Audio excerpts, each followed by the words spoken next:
Selamat malam Bapak-Bapak, Ibu-Ibu yang dikasihi Tuhan. Terima kasih untuk kehadirannya. Malam hari ini kita akan memulai topik baru, yaitu tentang Kristologi pribadi Tuhan Yesus Kristus ya. Nah, sebelumnya kita mulai dengan doa. Saya mohon Ibu Rosita untuk memimpin kita dalam doa. Silakan Bu Rosita. Bapa di dalam surga yang kami sapa, kami sembah dalam nama Tuhan Yesus Kristus. Kembali kami datang menghampiri Engkau Bapa di tata kudus-Mu Tuhan. Kami mengucap syukur buat penyertaan-Mu, pemeliharaanmu sungguh ajaib dan sempurna bagi kami semua. Terpuji-pujilah Engkau kekal hingga kekal. Kami bersyukur kalau pada malam hari ini juga Tuhan, kami boleh berkumpul bersama-sama hamba-hamba-Mu di sekitar Zoom Tuhan. Karena kami hendak mempelajari tentang Kristologi pada malam hari ini. Kami percaya dan yakin Engkau hadir di tengah-tengah kami pada malam hari ini, walaupun kami di tempat yang berbeda. Terima kasih Tuhan Yesus, di hikmat yang daripada-Mu kepada hamba-Mu Bapak Pendeta David Adam Tuhan, sehingga oleh hikmat daripada-Mu saja yang disampaikannya setiap pelajaran pada kami Bapa. Terima kasih Tuhan Yesus, sehingga kami lebih lagi dapat mengerti lebih lagi dalam Tuhan, mengerti tentang kebenaran firman Tuhan, dan kami biarlah semakin mengasihi Engkau Bapa. Terima kasih Bapa, glory bagi-Mu ya Yesus. Dalam nama Tuhan Yesus Kristus kami sudah berdoa dan mengucap syukur. Haleluya. Amin. Amin. Oke, saya mute semua ya. Yes. Oke, hari ini kita memulai dengan topik yang baru, yaitu Kristologi. Ini saya bagi menjadi 4 kali pertemuan, 4 sesi, yaitu hari ini tanggal 9, kemudian tanggal 16, tanggal 23, dan tanggal 30 Juni. Jadi bulan ini kita menghabiskan satu buku lagi, Kristologi, yang ditulis oleh Bapak Gembala Senior kita, Pak Eras. Oke, kita mulai saja. Yang akan kita bahas malam hari ini ada 6 bab, yaitu topik-topiknya antara lain pentingnya mengenal Kristologi, kemudian praeksistensi Kristus sebelum Natal, kemudian kelahirannya dari perawan Maria, analisa teks Filipi 2 ayat 5 sampai 9, kemudian kita membahas tentang kenosis, dan yang terakhir inkarnasi Tuhan Yesus.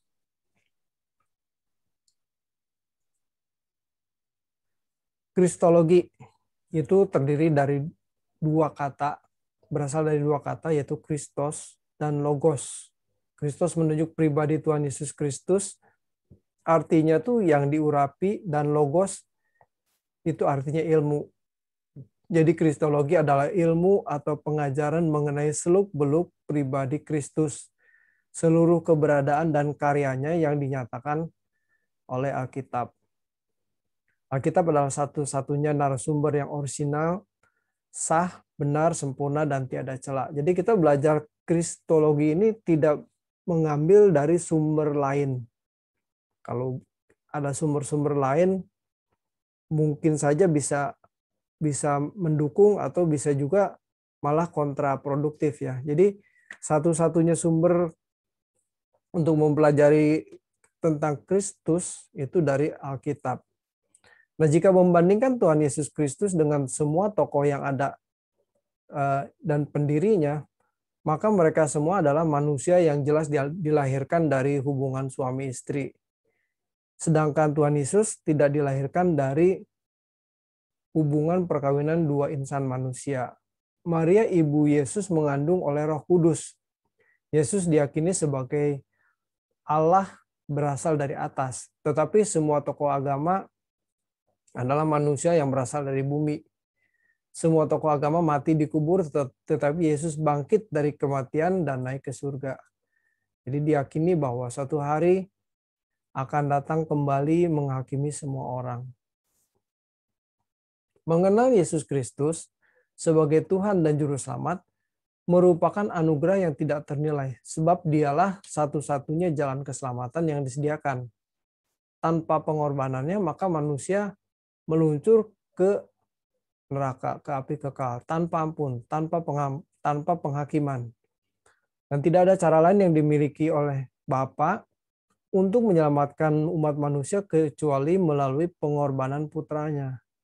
Jadi Tuhan Yesus itu satu-satunya jalan untuk menyelamatkan manusia. Seorang penyelamat harus menggantikan posisi manusia yang berdosa, haruslah berkeadaan tidak berdosa.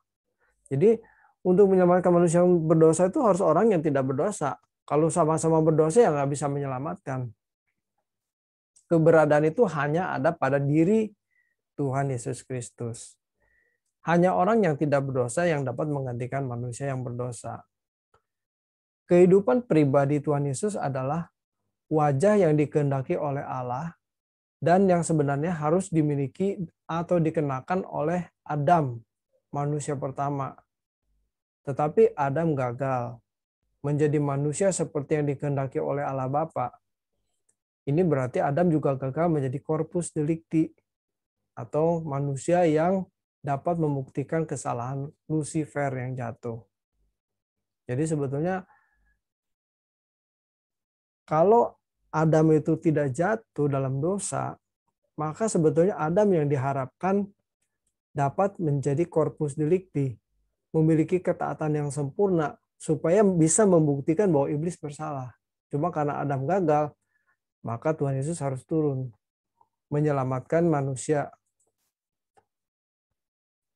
Bagi mereka yang menolak Dia, jadi menolak Tuhan Yesus ya sebagai juru selamat, padahal memiliki kesempatan mendengar Injil, maka konsekuensinya adalah atau akibatnya adalah kebinasaan. Yohanes 3 ayat 18. Kebinasaan artinya terpisah dari Allah yang benar untuk selama-lamanya dan tidak akan mendapat kesempatan dikembalikan kepada rancangan semula. Jadi pengertian binasa itu bukannya hilang, lenyap, bukan. Kalau manusia setelah mati itu hilang, lenyap, mah enak, nggak ada urusan lagi ya. Tapi karena binasa itu terpisah dari Allah. Jadi betapa menderitanya kalau orang terpisah dari Allah. Karena manusia tidak mungkin hilang, lenyap. Manusia itu memiliki sifat yang kekal, memiliki roh yang dari Allah yang bersifat kekal. Nah, setelah mati, masalahnya manusia itu kekal di surga apa kekal di neraka. Itu yang jadi masalah besar. Makanya kita tidak boleh salah pilih.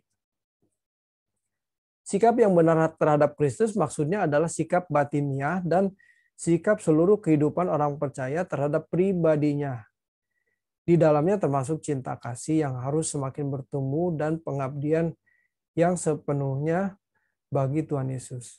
Jika seseorang telah menerima Dia sebagai Tuhan dan Juru Selamat, bukan berarti bisa menggunakan Tuhan untuk kepentingannya sendiri, tetapi harus hidup bagi kepentingan Tuhan. Kebanyakan orang Kristen juga salah kaprah ya. Udah mentang-mentang udah percaya, boleh minta apa saja untuk kepentingan sendiri. Padahal seperti yang saya khotbahkan hari Minggu kemarin ya, minta tuh harus dalam nama Tuhan Yesus, artinya dalam kehendak dan pikirannya Tuhan. Kalau nggak sesuai ya nggak boleh minta. Dan kalau minta pun Tuhan nggak kasih. Sekarang praeksistensi Kristus sebelum Natal. Yesus adalah anak manusia yang lahir secara alami dari seorang wanita bernama Maria. Jadi Yesus tidak datang seperti Mr. Bean gitu yang jatuh dari langit pluk aja gitu. Tidak ya. Jadi lahir dari kandungan Maria, 9 bulan dikandung dan lahir mengalami proses yang normal seperti manusia. Ayahnya dikenal sebagai tukang kayu. Ia dibesarkan di Nazaret dalam lingkungan Yudaism atau agama Yahudi yang kuat. Sama seperti anak-anak lain, demikianlah sejak kecil ia diajar untuk mengenal Taurat dan ia pun belajar dengan tekun sehingga ia mampu bersoal jawab dengan ahli-ahli Taurat.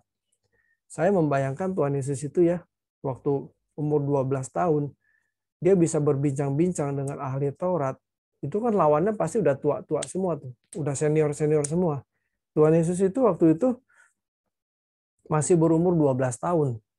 Bagaimana dia bisa ngomongnya bisa mengimbangi ahli-ahli Taurat. Pasti belajarnya tekun, pasti belajarnya hebat. Dan pada waktu itu untuk membaca kitab Taurat itu tidak semudah seperti yang kita bayangkan hari ini. Kita membaca Alkitab tinggal lihat di gadget gampang. Dulu itu berupa gulungan dan itu tidak semua orang punya. Mungkin dia harus datang ke sinagog atau ke bait Allah. Lalu dia entah gimana caranya, saya membayangkan itu kan gulungan. Wah, pasti ada tingkat kesulitan yang luar biasa gitu. Kalau sekarang kan kita mau baca Alkitab gampang. Tapi ironisnya udah dikasih kemudahan, kita masih nggak mau baca Alkitab. Aduh. Ya udah nanti cerita lagi yang lain dah. Tuhan Yesus mengalami proses pertumbuhan sebagaimana wajarnya anak manusia. Sejak usia 30 tahun, ia mulai melakukan kegiatan pelayanannya. Ia dikenal sebagai guru Yahudi atau rabi yang cerdas dan bijaksana, serta pejuang sosial yang sangat luar biasa. Dengan tekun dia mengajarkan ajaran baru ya, yang berbenturan dengan agama Yahudi yang sudah eksis dan mengakar kuat dalam kehidupan orang Israel. Akhirnya ia dihukum mati oleh orang-orang sebangsanya yang diprakarsai oleh pemimpin agama Yahudi yang menggunakan tangan kekaisaran Romawi. Para pengikut Yesus ini meyakini bahwa Yesus dari Nazaret ini sebenarnya adalah Allah sendiri yang menjelma atau berinkarnasi menjadi manusia. Bahwa sebenarnya ia sudah ada atau praeksistensi sebelum segala sesuatu yang di bumi ini ada. Ia ada sebelum Natal. Alkitab menjelaskan bahwa Yesus Kristus ada sebelum ia dilahirkan melalui Bunda Maria di Bethlehem. Bahkan ia sudah ada sebelum dunia dijadikan. 1 Petrus 2 ayat 20. Ia telah dipilih sebelum dunia dijadikan. Tetapi karena kamu, ia baru menyatakan dirinya pada zaman akhir. Injil Yohanes juga mencatat mengenai keberadaan pranatal Tuhan Yesus. Allah Anak telah bersama-sama dengan Allah Bapa mencipta alam semesta ini bersama-sama dengan Allah Bapa. Di Yohanes pasal 1 ayat 1. Pada mulanya adalah firman, firman itu bersama-sama dengan Allah, dan firman itu adalah Allah. Tuhan Yesus sebelum muncul di dunia memang dia sudah ada. Tulisan Yohanes dalam Yohanes pasal 1 tersebut menunjukkan bahwa keberadaan Tuhan Yesus berasal dari kekekalan yang permanen bersama-sama dengan Allah Bapa. Penjelasan Yohanes ini bisa menyibak rahasia kata kita dalam Kejadian 1 ayat 26 dan 27. Baiklah kita menjadikan manusia menurut gambar dan rupa kita ya. Itu digunakan kata kita ya. Berarti kata kita itu lebih dari satu orang, lebih dari satu pihak. Ada beberapa pihak. Jamak ya. Ternyata Allah Bapa dalam mengerjakan karya penciptaan tidak sendirian, tetapi bersama-sama dengan Tuhan Yesus, Putra Tunggalnya. Dalam hal ini bisa dipahami bahwa Tuhan Yesus memiliki ciptaannya, di dalamnya termasuk manusia. Yohanes pasal 1 ayat 10 dan 11 ya. Ia datang kepada milik kepunyaannya, tetapi kepunyaannya tidak menerimanya dan sebagainya gitu ya. Ayat 12, tetapi orang yang menerimanya diberinya kuasa dan seterusnya. Jadi itu kita ini milik Tuhan, adalah ciptaan Tuhan, milik Tuhan sendiri. Dalam Yohanes 8 ayat 58, Tuhan Yesus menyatakan bahwa ia ada sebelum Abraham ada. Tuhan Yesus sengaja memilih nama Abraham sebab Abraham diakui oleh orang Yahudi sebagai bapak bangsa Israel. Ya, jadi Tuhan Yesus tidak menyebut nama Daud, tidak menyebut nama Nuh, apalagi nama Adam. Karena yang diakui oleh bangsa Israel itu adalah Abraham. Mereka sangat mengagungkan Abraham sebagai bapak moyang mereka. Dari Abrahamlah terpancar orang Israel sebagai umat pilihan. Kalau Tuhan Yesus membuat perbandingan dirinya dengan Abraham, bapak moyang mereka, karena Tuhan Yesus hendak menunjukkan supremasi atau keunggulannya dibanding dengan Abraham. Dalam hal ini, Tuhan Yesus menegaskan bahwa ia lebih besar dari Abraham. Kalau diyakini bahwa ia ada dari kekekalan, berarti dia sudah eksis atau dia sudah ada sebelum ada waktu. Ini luar biasa ya. Sebelum waktunya ada, dia sudah ada. Kalau kemudian dipersoalkan apakah ia memiliki awal, maka pertanyaan tersebut tidak perlu dijawab. Sebab sebelum ada waktu, berarti belum ada urutan waktu. Jadi pertanyaan apakah keberadaan Yesus ada permulaannya, jelas tidak bisa dijawab. Jadi karena kita ini kan berada di range, di dalam perjalanan waktu, di dalam dimensi waktu. Sedangkan Tuhan Yesus itu berada di luar waktu. Jadi nggak bisa dipersoalkan apakah kapan, di mana, itu kan yang ditanya soal waktu.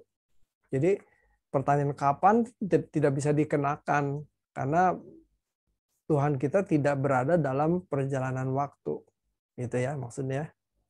Dimensi kekekalan berbeda dengan dimensi di mana ada perjalanan waktu. Kalau Tuhan Yesus menyatakan dirinya adalah Alfa dan Omega, yang awal dan yang akhir, maksudnya dalam kaitannya dengan waktu manusia. Jadi dia masuk ke dalam waktu manusia dan menyatakan Alfa Omega, yang awal dan akhir. Sekarang kita membahas tentang kelahirannya dari perawan Maria. Nah, ini menarik sekali nih. Masalah yang dipersoalkan dalam bab ini cukup penting sebab hal keperawanan Maria bukan saja menyangkut kredibilitas Maria, tetapi juga keagungan Allah Anak serta keyakinan kita terhadap ketidakbersalahan Alkitab, atau istilahnya tuh infallibility dan inerrancy. Infabilitas artinya bahwa Alkitab memiliki otoritas yang mutlak, tidak bercacat, tidak pernah gagal dalam semua pernyataannya. Jadi semua pernyataan-pernyataan dalam Alkitab itu tidak salah, tidak bercacat, tidak pernah gagal. Inerrancy itu artinya Alkitab adalah firman yang diwahyukan oleh Allah sendiri melalui ilham Roh Kudus kepada para penulisnya. Terdapat pandangan yang mencoba menganulir kebenaran firman Tuhan yang mengatakan bahwa Yesus sebenarnya hasil hubungan Yusuf dengan Maria. Lebih jahat lagi, pencideraan terhadap yang mulia Tuhan Yesus yang mengatakan bahwa Yesus lahir dari hubungan gelap Maria dengan tentara-tentara Romawi. Alkitab jelas mengatakan beberapa hal yang tidak bisa dibantah. Nah, ini Lukas ya. Lukas itu kan saksi hidup, saksi mata, orang yang dekat sekali dengan Tuhan Yesus. Bahkan dengan Ibu Yesus itu dekat, sangat dekat. Berbeda dengan katakanlah Paulus. Paulus itu kan bukan saksi hidup. Paulus itu kan ada ketika Tuhan Yesus sudah meninggal. Beda jadinya. Nah, Lukas ini orang yang sangat dekat. Dalam Injil Lukas dikatakan demikian. Theophilus yang mulia, banyak orang telah berusaha menyusun satu berita tentang peristiwa-peristiwa yang telah terjadi di antara kita, seperti yang disampaikan kepada kita oleh mereka, yang dari semula adalah saksi mata oleh pelayan firman. Karena itu, setelah aku menyelidiki dengan segala peristiwa itu dengan seksama dari asal mulanya, aku mengambil keputusan untuk membukukannya dengan teratur bagimu, supaya engkau dapat mengetahui bahwa segala sesuatu yang diajarkan kepadamu sungguh benar. Lukas pasal 1 ayat 1 dan sampai 4. Ini Lukas ini luar biasa ya. Ini kan dia seorang tabib, seorang dokter, seorang terpelajar.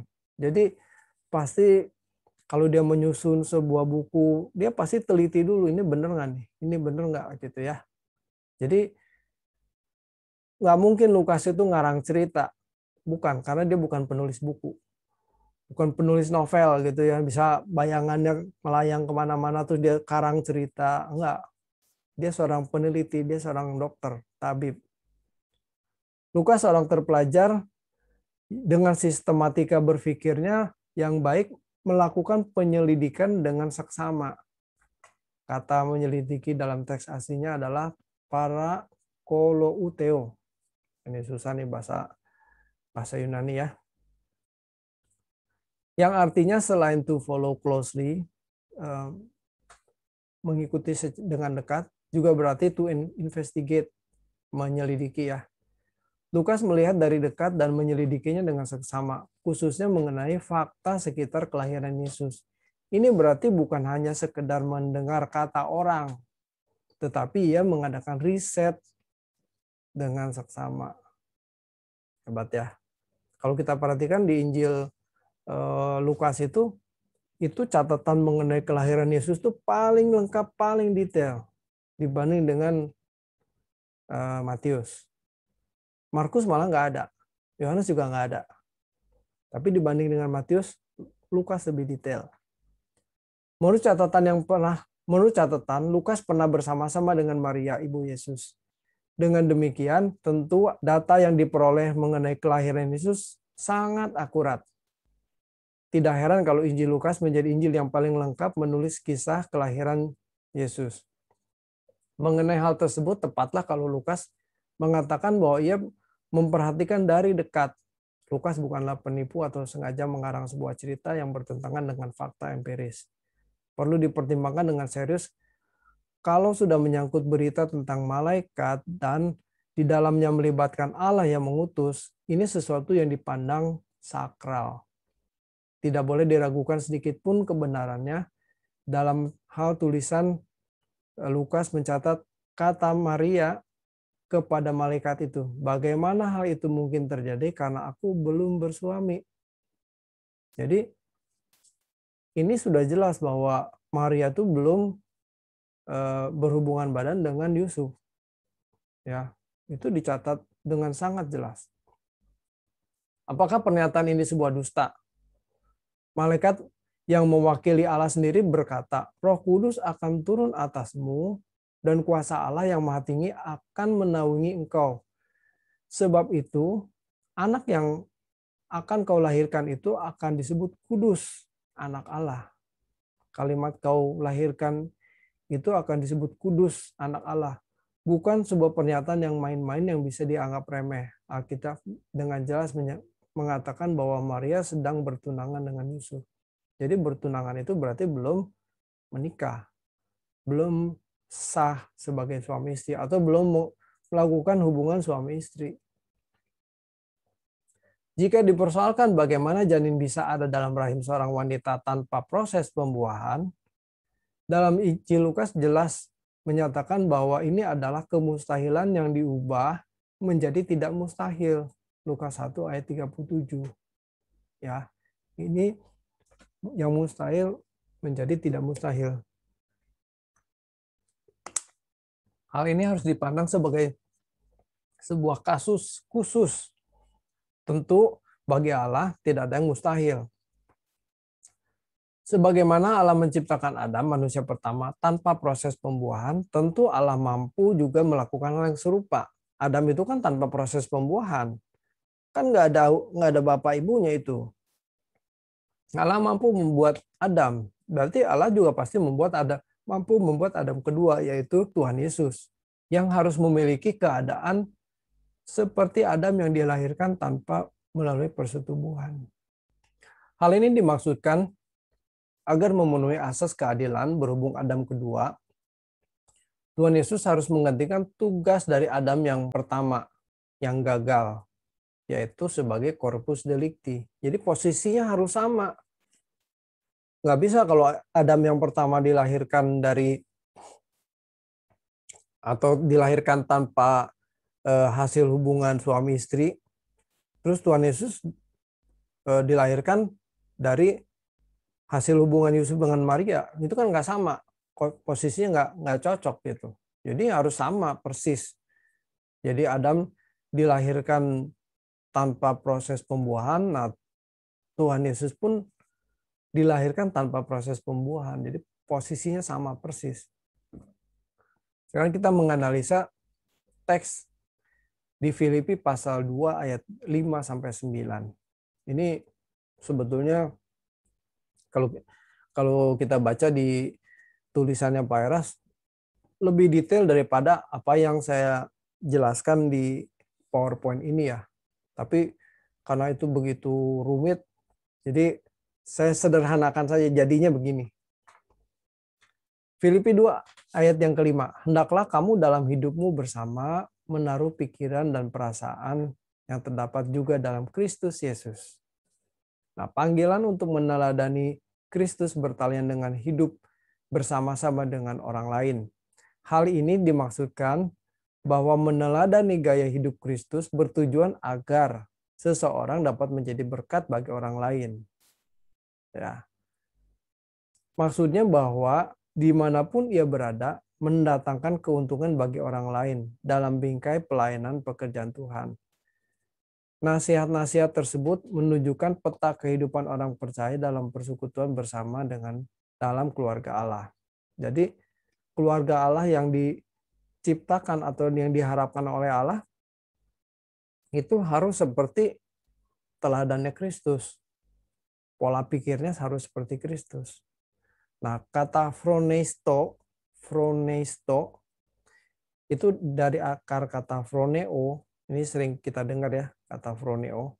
Ini sebuah perintah atau ajakan yang sifatnya terus-menerus. Jadi kalau kita pelajari tensisnya kata itu kalau kita kan hendaklah kamu menaruh pikiran dan perasaan gitu ya. Hendaklah kamu dalam hidupmu menaruh pikiran dan perasaan. Itu pikiran dan perasaan di situ sebagai kata benda, menaruh pikiran dan perasaan sebagai kata benda, padahal teks aslinya bukan kata benda, itu teks aslinya itu dalam kata kerja perintah, imperatif. Jadi sebetulnya kalimatnya tuh harusnya kata phronete adalah sebuah perintah yang memiliki pola berpikir atau paradigma berpikir seperti Yesus. Jadi pola berpikir ini sangat penting karena mengelaborasi seluruh lifestyle atau gaya hidup seseorang. Jadi sebetulnya kata yang tepat itu adalah berpikirlah. Jadi to exercise the mind. Berpikirlah seperti Kristus gitu loh. Kalau di teks kita kan, hendaklah kamu dalam hidupmu bersama menaruh pikiran dan perasaan yang terdapat juga dalam Kristus Yesus. Jadi seperti tidak ada perintahnya di situ. Cuman hendaklah begitu ya. Ya beda penekanan lah. Tapi kalau dalam teks aslinya tuh berpikirlah. Gitu ya. Dengan demikian Filipi pasal 2 ayat yang kelima memuat nasihat, himbauan atau perintah. Ya, perintah agar orang percaya berpikir seperti Kristus berpikir. Atau memiliki pola berpikir paradigma seperti Yesus Kristus. Yesus Kristus merupakan prototipe manusia yang dikehendaki Allah. Jadi contohnya tuh seperti Tuhan Yesus gitu ya. Oleh sebab pola berpikir akan menentukan pola tindak seseorang. Ya, manusia itu kan ditentukan oleh cara berpikirnya. Kalau cara berpikirnya benar, tindakannya jadi benar. Pola pikirnya salah, maka tindakan juga jadi salah. Maka kita harus berpikir seperti Yesus Kristus. Dan bukan hanya memiliki aktivitas rasio seperti Yesus, juga memiliki pola tindak seperti Yesus. Pola berpikir, pola tindakan harus seperti Yesus. Itu pola hidup yang dikehendaki oleh Allah Bapa. Nah, oleh karena pikiran dan perasaan merupakan motor penggerak kehidupan, maka secara langsung teks ini merupakan panggilan untuk mengikuti jejak Yesus Kristus atau cara hidupnya. Jelaslah bahwa seluruh kegiatan pelayanan rohani adalah usaha untuk mengajarkan kebenaran Tuhan untuk dilakukan atau kehidupan Yesus untuk diteladani. Jadi kalau seseorang pemimpin jemaat atau gembala jemaat tidak meneladani kehidupan Yesus, maka ia tidak akan efektif sebagai pemimpin jemaat. Filipi 2 ayat 6. Ini ayat yang ke-6. Yang walaupun dalam rupa Allah tidak menganggap kesetaraan itu dengan Allah itu sebagai milik yang harus dipertahankan. Nah, kata en morphetheo dalam bahasa Indonesia diterjemahkan rupa, ya, yang walaupun dalam rupa Allah. Nah, itu dalam teks aslinya itu en morphetheo, rupa Allah. Sebenarnya memiliki pengertian bukan saja bentuk atau rupa, tetapi juga kodrat atau natur. Nah, ini yang kalau kita baca terjemahannya ya, oh ya dalam rupa Allah berarti bentuknya bentuk Allah gitu. Padahal itu yang dimaksud itu adalah natur, kodrat Allah. Jadi en morphetheo berarti dalam natur Allah. Dengan demikian kata hos en morphetheo itu menunjuk bahwa Yesus memiliki natur Allah. Yesus memiliki natur Allah. Nah, kalimat yang sangat kuat yang menunjukkan bahwa Yesus memiliki kesamaan dengan Allah itu terdapat dalam anak kalimat kesetaraan dengan Allah, ya. Yang walaupun dalam rupa Allah tidak menganggap kesetaraan dengan Allah itu sebagai milik yang harus dipertahankan. Jadi sebetulnya Tuhan Yesus itu memang Allah, memiliki kesetaraan dengan Allah, tetapi tidak menganggap itu sebagai sesuatu yang harus dipertahankan. Ini menghubungkan kata isateo yang berarti equal atau sama dengan Allah. Kata ini menunjuk keberadaan Yesus Kristus yang sama dengan Allah. Bahwa Yesus itu adalah Allah sendiri. Ya. Yesus itu adalah Allah sendiri gitu. Dari analisis teks ini tersimpulkan bahwa Yesus tidak menganggap keberadaannya yang mulia sebagai sesuatu yang berharga, sehingga ia mempertahankannya, tetapi ia dengan rela melepaskannya. Ya, luar biasa ya. Allah kita nih, Tuhan Yesus Kristus ini, Allah yang mulia, Allah yang tinggi, rela melepaskan segala sesuatu, turun demi kita loh. Kita teruskan ya. Ayat 7. Melainkan telah mengosongkan dirinya sendiri dan mengambil rupa seorang hamba dan menjadi sama dengan manusia. Ayat 7 ya. Dari kalimat heauton ekenosen terbangun konsep pengosongan diri Yesus atau kenosis. Konsep pengosongan diri Yesus. Nah, kata heauton ini diterjemahkan himself atau dirinya sendiri ya.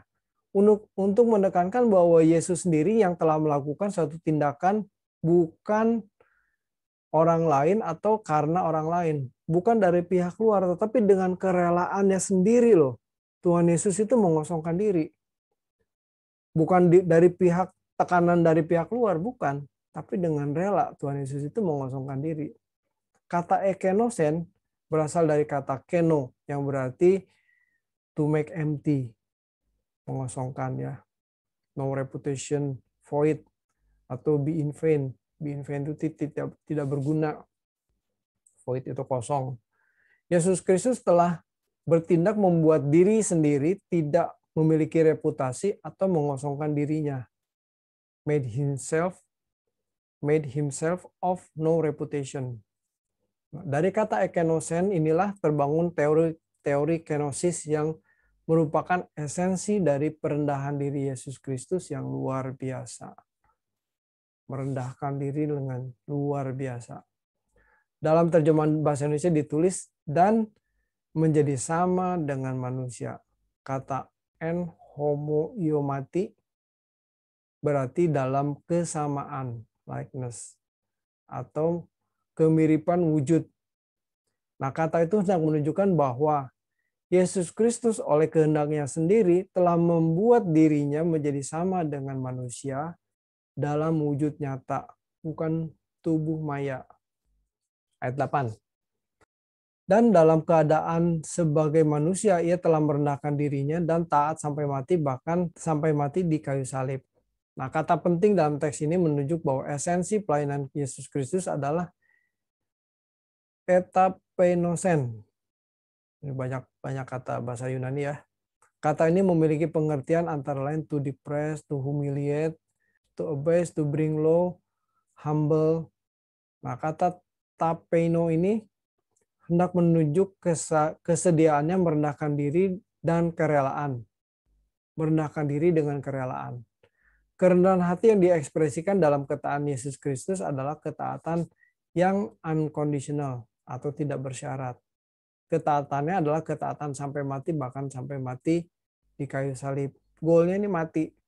Dalam teks bahasa Indonesia adalah thanatou.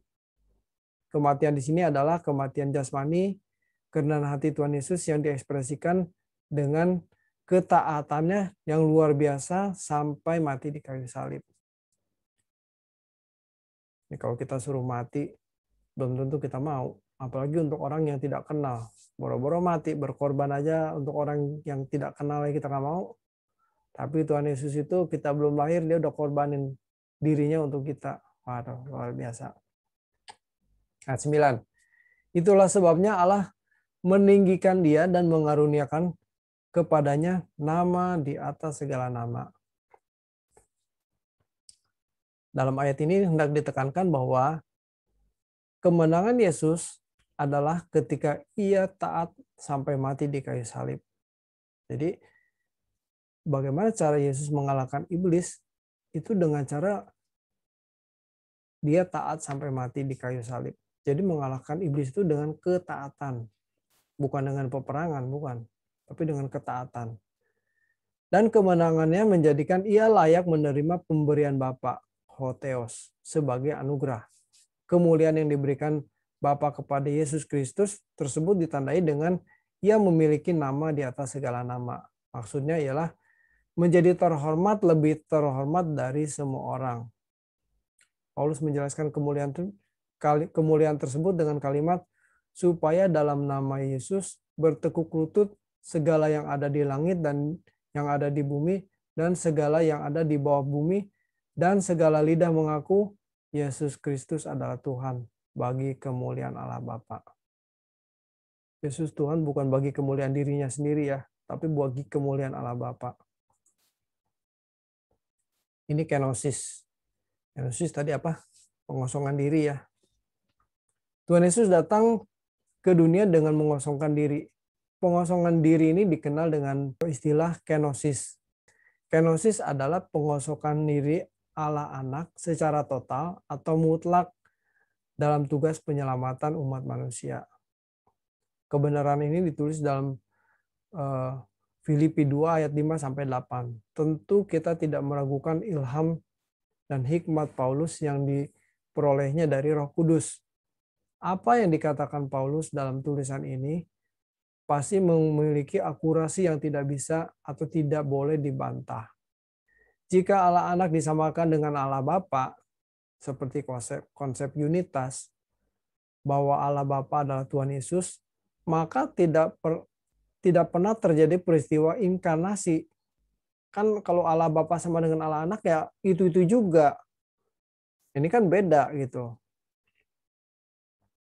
Sebab Allah Bapa adalah Allah yang mengelola alam semesta ini. Tanpa kehadiran dan pengelolaannya, maka tidak akan ada kehidupan di jagat raya ini serta keteraturannya. Allah Anaklah yang bisa terpisah dari Allah Bapa untuk menjadi manusia seperti Adam. Jadi ketika Allah Anak turun ke dunia, maka di surga tidak ada Allah Anak, yang ada hanya Allah Bapa saja. Oke. Prinsip kenosis dapat lebih dipahami atau kita mengerti kerangka berpikir sebagai mengenai struktur permanen manusia, yaitu tubuh, jiwa, dan roh. Kerangka berpikir untuk memahami struktur permanen manusia ini, maka perlu dijelaskan bagaimana Tuhan menciptakan manusia. Tuhan mengembuskan nafas hidup ke sosok tubuh yang terbuat dari tanah liat. Kemudian manusia menjadi makhluk yang hidup. Roh dari Allah kontak dengan tubuh. Jadi ini ada tubuh, ada fisiknya, ada roh. Nah, ketika roh itu kontak dengan tubuh, maka manusia menjadi makhluk yang hidup. Kejadian 2 ayat 7. Jadi sesungguhnya jiwa kan ada tubuh, jiwa, roh ya. Nah, jiwa itu terjadi akibat pertemuan antara roh dengan tubuh. Jika perjumpaan antara tubuh dan roh inilah mengakibatkan terbentuknya jiwa, untuk meneguhkan pandangan ini, kita perlu mengamati proses terjadinya manusia melalui proses pembuahan.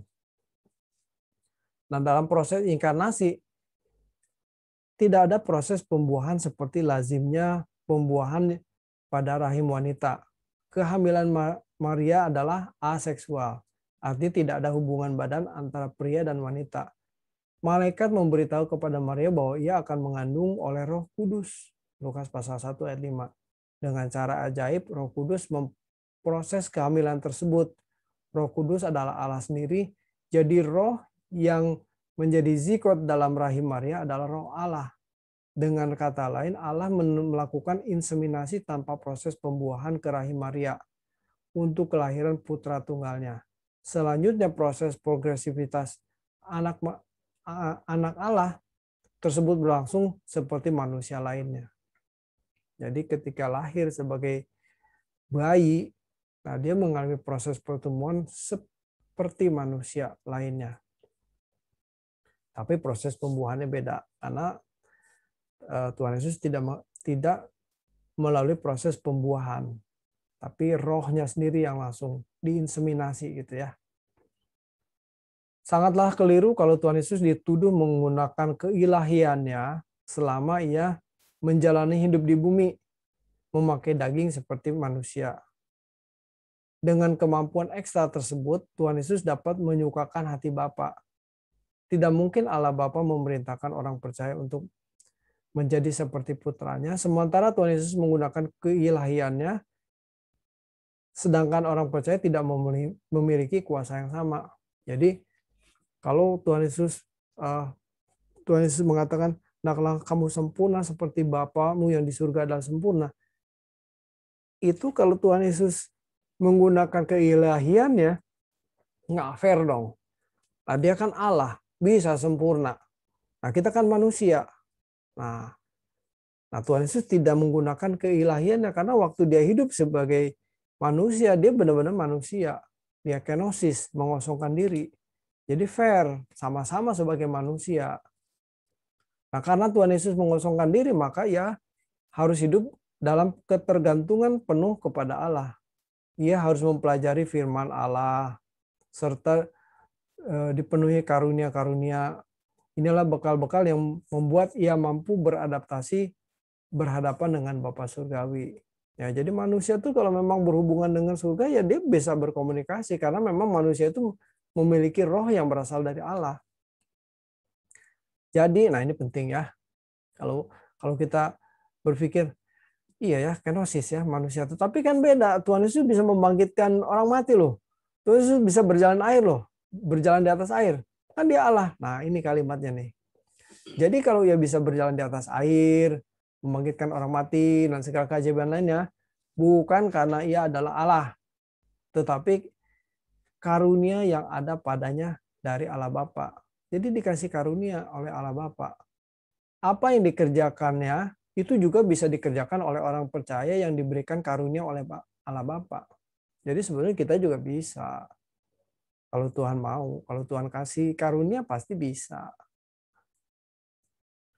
Hal yang benar-benar menakjubkan dalam kehidupan Tuhan Yesus adalah bahwa Tuhan Yesus juga mengalami perkembangan makin dikasih oleh Allah dan manusia.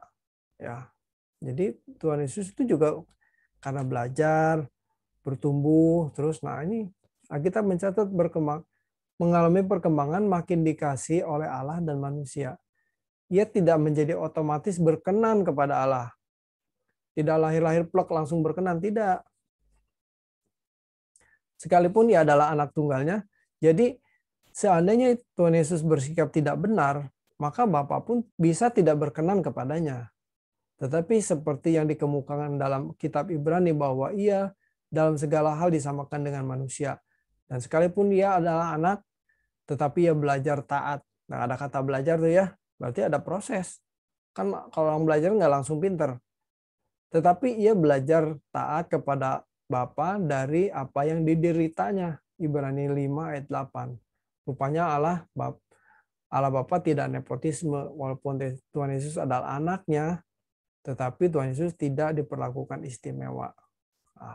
Kita yakin benar ya. Jadi itu tidak ada nepotisme, tidak ada sandiwara. Oh ini Tuhan Yesus datang disalib nggak kerasa, nggak sakit begitu ya karena dia Allah. Oh enggak, dia menderita. Sekarang tentang ini yang terakhir. Inkarnasi Tuhan Yesus. Pengertian inkarnasi dalam konteks Kristen adalah bahwa Tuhan Yesus Kristus, Allah anak yang selama ini juga disebut pribadi kedua dari Allah Tritunggal, menjadi manusia melalui proses kelahiran sebagaimana yang dialami manusia. Nah, itu pengertian inkarnasi ya.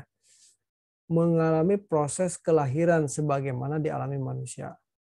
Ini berarti bahwa ia masuk ke dalam kehidupan manusia dengan mengenakan daging, persis seperti manusia pada umumnya. Banyak pihak yang tidak bisa menerima bagaimana Allah bisa menjadi manusia. Mustahil, masa Allah jadi manusia gitu ya.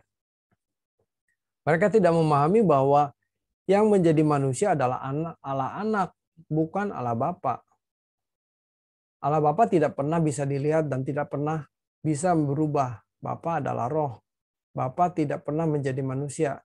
Yang menjadi manusia adalah Allah anak yang memang juga sering menyatakan diri dalam berbagai penampakan atau pernyataan dalam perjanjian lama.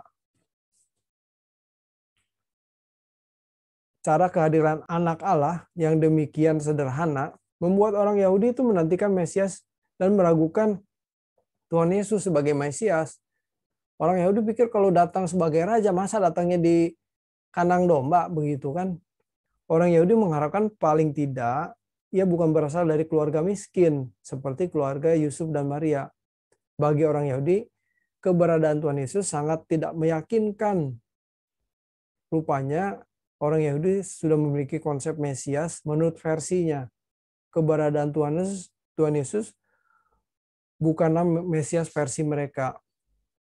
Ya, keberadaan Tuhan Yesus yang dilahirkan secara natural dan bertubuh daging seperti manusia tersebut merupakan persyaratan yang harus dimiliki oleh seorang juru selamat yang menggantikan tugas Adam yang gagal.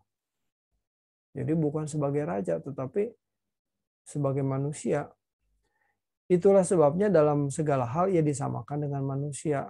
Dengan demikian ia bisa menggantikan tempat orang berdosa di kayu salib. Tuhan Yesus memiliki tubuh daging sama persis seperti manusia biasa. Tubuh Tuhan Yesus memiliki metabolisme seperti kita. Ia pun juga mengalami proses pertumbuhan seperti anak-anak manusia lainnya. Lukas menjelaskan bahwa ia belajar bersoal jawab dengan para pengajar Yahudi. Lukas 2 ayat 46. Jadi sangatlah keliru kalau Tuhan Yesus mengalami proses khusus tidak seperti manusia lain. Lahir udah pinter gitu, udah plek, udah langsung ada penuh kuasa gitu. Enggak ya. Tuhan Yesus tidak tunduk kepada nafsu dagingnya yang bertentangan dengan kehendak Allah Bapa. Ia dapat menolak ketika iblis mencobai dia untuk mengubah batu menjadi roti. Pada saat itu di mana ia sedang sangat lapar. Habis puasa 40 hari dicobai, suruh ubah batu menjadi roti. Aduh, kalau ada roti kayaknya enak bener gitu ya. Tapi dia tidak tergoda ya. Kalau masalah keinginan daging yaitu makanan, ia bisa mengatasinya, maka tentu godaan daging yang lain seperti hasrat seksual, Tuhan Yesus pasti bisa menguasainya dan memenangkannya. Kalau Tuhan Yesus tidak disamakan dalam segala hal dengan manusia, ia tidak bisa menjadi imam besar. Sebagai imam besar, Tuhan Yesus bisa merasakan apa yang manusia juga rasakan. Hal itu dimaksudkan agar ia bisa menolong manusia dalam segala pergumulan hidupnya. Ia dapat merasakan pencobaan-pencobaan yang juga kita alami. Dengan demikian, ia dapat memberi pertolongan orang yang dicobai. Jadi, Tuhan Yesus merasakan penderitaan seperti yang kita rasakan. Ia sudah pernah menjadi manusia sama seperti kita, sehingga ia mengerti bagaimana dapat menepis dosa dan memilih taat kepada Allah Bapa. Dengan demikian ia dapat memberi tuntunan kepada manusia agar dapat menghindarkan diri dari dosa dan memilih taat kepada Allah Bapa seperti yang pernah ia jalani dan ia alami. Oke, saya kira itu pemaparannya, saya sudah menyampaikannya. Kalau ada yang kurang jelas, silakan Bapak Ibu boleh mendiskusikannya. Ini topik lumayan banyak, lumayan berat juga. Semoga apa yang kita pelajari boleh tertanam dalam hati dan pikiran kita ya, mewarnai pikiran kita supaya pemahaman kita tentang Tuhan kita Yesus Kristus itu lebih akurat, lebih benar gitu ya. Supaya perilaku kita semakin berubah, semakin sempurna, karena itu saja yang diharapkan. Kita belajar-belajar begini, kalau tidak mengubah hidup kita buat apa? Cuman ngisi otak doang, debat pinter,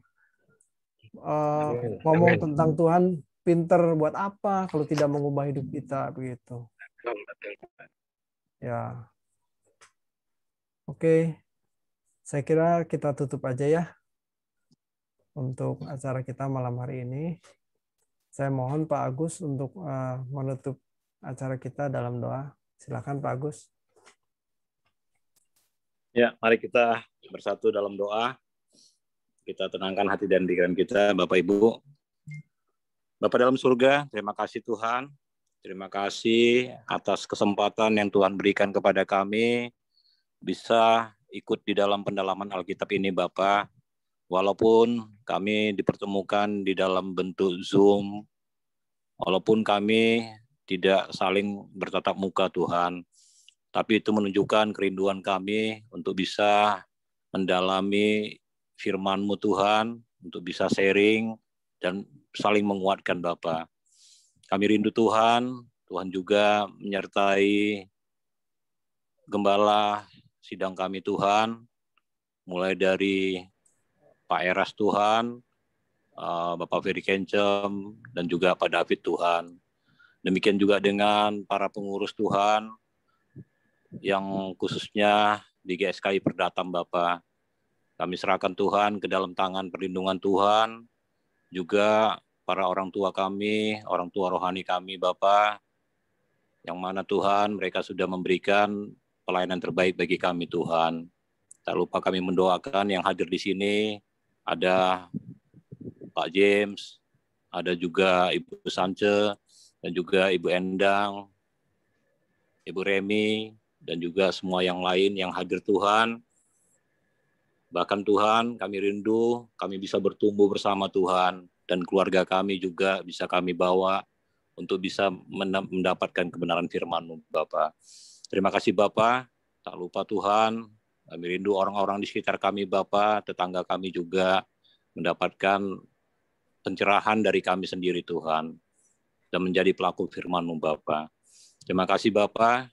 Kami panjatkan doa harapan kami ini hanya di dalam nama Anak-Mu Yesus Kristus, Juru Selamat kami. Haleluya. Amin. Amin. Amin. Amin.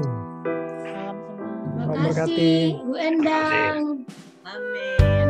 Ya, Terima kasih. Oke, Bu Endang ada terima Wasi. kasih, Pak David. Ya, bisa Terima aja. kasih Pak David. Ya. Oke, Pak David, makasih ya semuanya.